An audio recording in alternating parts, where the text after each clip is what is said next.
Init, bes? May solusyon ako dyan. Grabe na talaga ang init ngayon, di ba? Pero wag mag-alala, may bago akong discovery. Ito ang M11 handheld fan. Akala nyo ba normal na hand fan lang ito? Hindi. Mayroon itong 120 levels ng wind speed, bes. Pwede mong i-adjust depende sa lakas ng hangin na gusto mo. Grabe ang lakas ng hangin nito. Talagang mararamdaman mo ang instant cooling relief, lalo na kapag nasa high levels ka na. Vortex booster daw ang tawag nila. Pero para sa akin, lifesaver siya. Worried ka ba sa battery? Huwag ka mag-alala.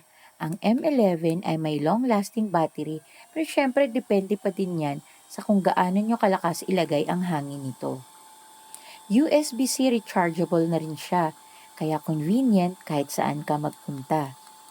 Maliit pero malupit, ganyan ang mini fan na ito. Get yours now, wala pa itong 100 pesos sa ngayon habang naka-sale. So ano pang hinihintay nyo? Huwag nyo nang hayaang mainitan kayo. Click the yellow basket.